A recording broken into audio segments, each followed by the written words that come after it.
Japanese Sake Sisters. We have a passion to promote Japanese sake and culture around the world. So we are at the Wabi on Rose, and the word Wabi is Japanese, meaning the quality of austere and serene beauty. And please meet the executive chef, Rain.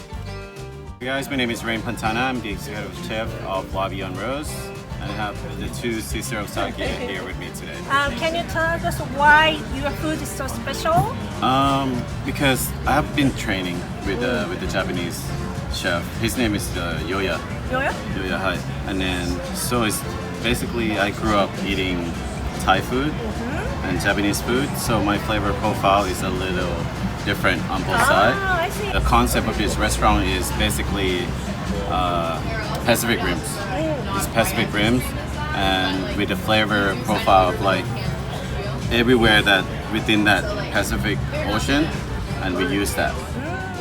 In today's episode, we're gonna introduce SōTō Sake. Yes, we have a personal greeting message from Alexis at SōTō Sake. Hi Sheena and Coco, this is Alexis Brewer with SōTō Sake. I'm so excited for you to be trying SōTō Sake today, both types. At SōTō Sake we make two types. We make a Junmai Daiginjo, which I have here in the smaller bottle today, and then we make a Junmai Sake, which I have in our 1 cup.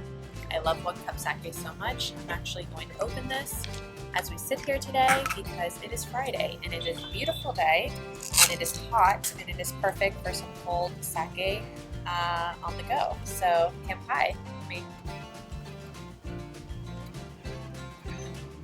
I am a 100% big advocate for junmai and pizza. I mean, junmai and Italian food in general is such an underrated pairing, but it's just good old junmai sake and margarita pizza, chef's kiss, like you can't go wrong. A little bit about SōTō Sake. You see right away that we look different than Japanese sake of years past, and part of our mission as a company and as a sake brand has been to modernize the category. We're in a 2,000-year-old category, with ancient traditions and history, and we want to honor that, with the utmost respect, while also bringing more people in, kind of breaking down the language barriers that has existed so long when it comes to Japanese sake. And there's just too many people, especially in the Western world, especially in the US, that have not had real Japanese sake. They've only had, like a food sushi or, something more mass produced in like California or Oregon, which is fine, but a lot of them have not even had, any kind of junmai style sake, let alone a junmai daiginjo style sake. So we wanted to make the category more inviting, make it cool. The bottle design is very intentional. On the shelf, it's striking and it piques people's curiosity. And when you have it on the table, it looks and feels like a bottle of sake. But when you have it on like a shelf with other sake bottles, it looks nothing like it. So it piques curiosity at the very least. And at SōTō, we've been successful with not just piquing people's curiosity, but to turn people into sake drinkers for the first time, which is just such a huge accomplishment. And it brings us so much joy, and honestly, we're honored to do it. So I'm very excited that you're going to be tasting our sakes today. I wish I could be there with you, but I am over here on my balcony enjoying some SōTō junmai. So till next time, kanpai. Kanpai! Kanpai, Alexis! She gives us amazing insight into SōTō Sake. She says something interesting pairing SōTō Sake and Italian food. That sounds good. We also have a message from Yuki-san, who is a sake sommelier for SōTō Sake, and she's going to explain the characteristics of SōTō Junmai and the SōTō Junmai Daiginjo. So let's hear what she has to say. Hello, Japanese sake sisters! Shino-san, Koko-san. My name is Yuki Minakawa. I'm a sake sommelier, and today we're going to be talking about SōTō. SōTō comes from Niigata Prefecture in Japan, and we present two styles, the Junmai Daiginjo and the Junmai. They are both made with gohyaku mangoku, the same type of rice. What a difference is the polishing ratio and the yeast. So on the Junmai Daiginjo is 50% polished, while the Junmai is 65% polished. So they polish the rice all down to 65 and 50%. So the Junmai Daiginjo has a profile more fruity. This has like a touch of like apples, lemon zest, very round, with a touch of acidity, just enough to pair really well with any type of cuisine. I would pair with something light, sashimi, or something with a little bit of spice. Let's say if you non-Japanese cuisine, let's say Thai food perhaps, a little bit of the spice from the Thai food or from any other type of food, even the wasabi from the sushi, and the touch of sweetness of this sake will pair extremely well.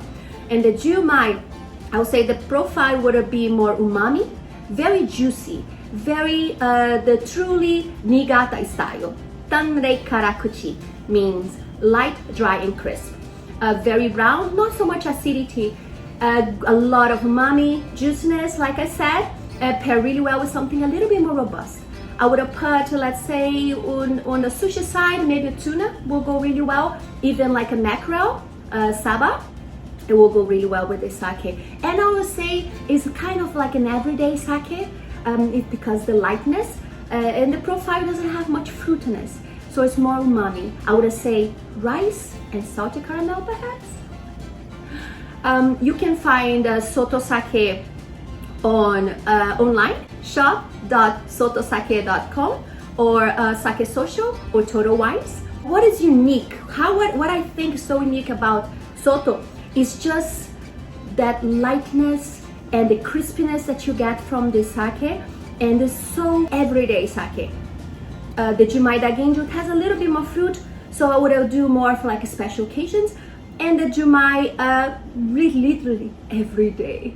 So I would say represent what you expect from a Junmai Daiginjo and represent what you expect from a Junmai. Thank you. Thank you for your tasting notes and the recommendation, Yuki-san. Yes, thank you so much. And so with that, we're gonna dive into Japanese food and pairing with SōTō Sake. So we're gonna try Junmai Daiginjo first. This is very cute. I love the bottle so much. It's so different from the traditional Japanese sake. And I think people in the States, can easily read it and understand, and they reach. It's very good. Simple but elegant.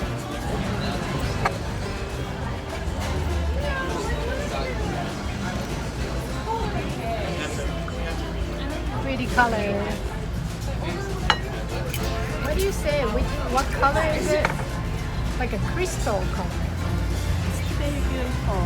Bye. Very round.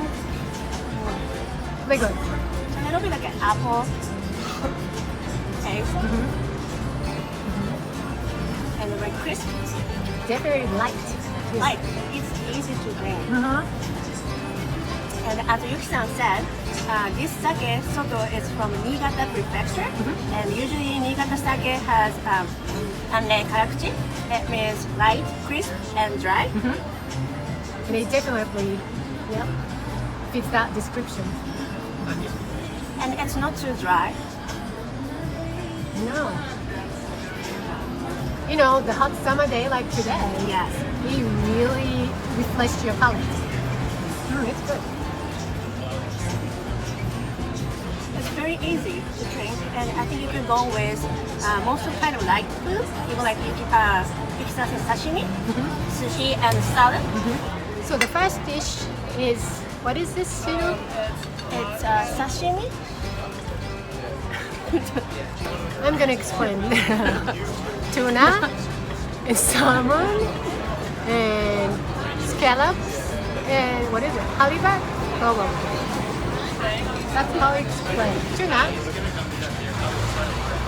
Then scallop with yuzu kosho.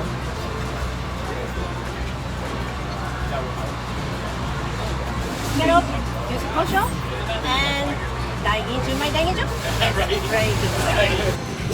So now we're gonna open a cute can. SōTō Junmai I love it this size because I can finish. You know what I mean? And also you can just take it to camping and travel. It's a great size. You can finish in a fresh tasting. You know, you don't need to keep it in a refrigerator, so it's really going to be fresh. So it's going to be like that, and there is a cap. So I open it, and so I heard the fresh, sound. Ooh, look at this. It's really refreshing. I'll see you. Can you see the goldness of the color? I smell more ricey smell, but it's good. Yes.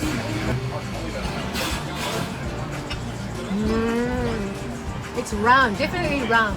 It's different from Junmai Daiginjo. It's more rich, round. Yes. I have tasted more rice and koji of rice, and you taste more how do you say, depth of rice. Yeah, definitely. This Junmai Daiginjo is very light, and then you can drink very easily. This one has more kick to it. Yeah. So that definitely you notice when you drink it. Yeah. So we have a beet salad. But I like the color of the beet. It's beautiful. So we have, I guess, red beets and yellow beets, orange more. Orange. It's very refreshing because they have a sushi rice, but no fish, but only beets. But it's still, and they have a dried onion fries that really complements well with this dish. And with drink of junmai, the rice and the beets bring up more flavor. I like this with junmai. What do you think about SōTō? I think they have, right now we just introduced two types of sake today, Junmai Daiginjo and Junmai. Junmai Daiginjo is a higher class of sake. This one, Junmai Daiginjo, has very light, and I like the balance. Usually like very drier sake, sometimes it's hard to drink just by itself. You need something with filled with food. But this SōTō Junmai Daiginjo, you can just drink in a glass, or you can pair with your favorite food, like light taste food. I like it a lot. SōTO's kind of strategy or concept is very interesting. SōTō means outsider or foreign, so they know where they're coming from, so that they know they're not Japanese company, right? But they are kind of approaching the sake from, I think, Western point of view. I think that's what I think we need in the sake industry. Some great mixture of traditional sake making and then more like Western approach to sake. That combining them, that will, I think, reach out to a variety of people. And the inside of sake is 100% from Japan, from Niigata region. So, like Hiroko said, marketing style is westernized, but inside sake is originally from Japan. Niigata. So, yeah, Niigata. Thank you for watching. We'll continue to introduce interesting sake-related topics, so please keep watching. And if you like this video, please give us a thumbs up. Yes, please subscribe us and let us know what you liked about the sake. See you later. Bye-bye. Please subscribe. Thank you.